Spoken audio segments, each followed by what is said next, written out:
Um, Pwede po bang, Mrs. Diskaya, pwede po bang ibalita nyo sa amin, o ikwento nyo sa amin yung mga napanood namin sa inyo sa television na sinasabi ninyo? Kailan po kayo unang nagkaroon ay kumita ng bilyon sa construction industry? Anong taon po yun? Good morning po. Billion po. Opo. Kwento nung, narinig po namin sa television, sinasabi nyo sa interview nyo dahil tinanong kayo kung anong naging gateway para gumanda ang buhay nyo. Sabi nyo kayo hindi naman nakakaangat nung araw. At tapos sabi ninyo ay noong DPWH na kami. Yun po yung sagot ninyo eh. So, at tinanong kung magkano at sabi nyo bilyon. Kailan po itong unang bilyon na kumita kayo sa DPWH? For the knowledge of everyone, so St. Gerard, Alpha and Omega, we have been in the construction business for 23 years. So I would presume na in the 23 years, pwede naman siguro kami po kumita. Yung billion, when I said DPWH, because prior to that, we were in local government. So ang hirap makasingil sa local government.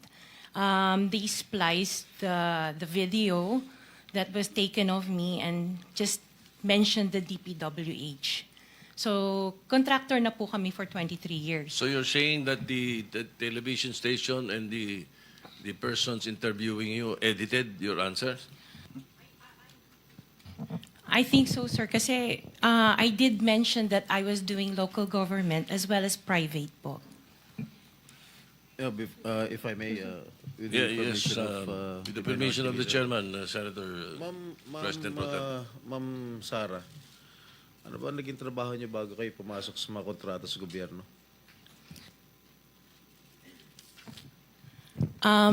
My father was a contractor before. Nangongontrata rin pero siya? yes po, Nangongontrata rin sa for DPWH? LGU po. LGU. And then ako, I worked sa ibang bansa. Yun po. Anong work mo sa ibang bansa? I was a dental receptionist and an orthodontic nurse. So you are a doctor? Nurse? No po. Yung asawa mo, ano trabaho? He works sa isang development corporation. And him and his brother were parang private contractors sa subdivision namin.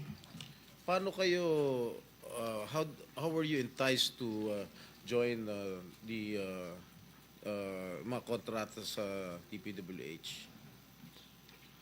Who influenced you? Wala naman po. Nakita namin on PhilJeps na may mga projects na pwede palang mag-join. So we joined the bidding na we know that we were qualified for. All right, Mr. Chair, I would like to reserve all my questions if my turn comes already. Thank you, Mr. Chairman, to continue. Senator, Mr. Chairman. Mr. Chairman, Okay, with the permission of the Senator Minority Leader. Soto, the Minority Leader. Ma'am, very clear man yun sa video na sinabi mo. Kung kailan kayo kumita ng malaki, sabi mo, noong nag-DPWH na kami. Ngayon, gusto mong i-attribute yung wealth ninyo going back noon pa sa tatay mo, noong nagsimula kayo ganon. Pero very clear, the video won't lie. Sinabi mo, noong nag-DPWH na kami. Yes po. So, kailan ba kayo nag-DPWH? Parang sometime in 2012, nag-start kami with DPWH. Can you be definite with your answer? Parang 2012? Oh, please, because you're under oath, please. Yes po. Make sure of your answers. Sometime in 2012, we started with DPWH. We started with joining biddings. Pero prior to that, we were with local government. Yung mga flood control projects, kailan kayo nag-engage ng flood control projects sa DPWH? Siguro mga 2016 onwards. Please make sure of your answer. Yes po, 2016 onwards po. 2016 onwards. Yes po. 2016 onwards. May follow-up Yes, ka sir. ba? Yeah, Okay. Go ahead, sir. Go ahead. All right. Kasi based on your... Una sa lahat, we would like to clear the reason that we're asking you this, and centering on you at the start. Ganon din ang gagawin namin takbo doon sa ibang mga kontratista rito na naibitin natin na nasa top 15 ng presidente.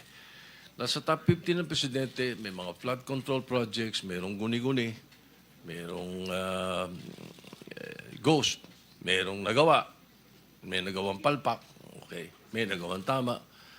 Ngayon, tapos marinig namin yung kwento sa television na tungkol doon sa sinasabi nyo na napakarami ninyong kinita at ika nga sa DPWH to 2016 kayo nag-umpisa sa DPWH. Pero yung mga pinakitang mga sasakyan ninyo ay 2022, 2025, 2024. So, lately, yung matindi, hindi po ba, na mga income ninyo? Mga anong taon kaya sa tingin ninyo? What year would you say that you were able to engage or be able to get projects from the DPWH for flood control projects? What year? Yun nga po, nag-start kami makakuha ng pailan-ilan, pero 2016 po onwards. Po. Yes. 2016 onwards. In 2017, how much did you pay the BIR on your income tax? Sorry, I don't have the data on me right now kasi I have an accountant that handles that po. Pero I can get it for you. If Yes, please. May we request that Yes po. we find out how much your income taxes were paid from that time, 2016 to the present. No? Okay po. All right. Now, Mr. Chairman, in 2015, St. Gerard, which you own also, no, Mrs. Discaya, was suspended by the DPWH. In 2020, they were blacklisted by the DPWH. However, St. Gerard's pickup license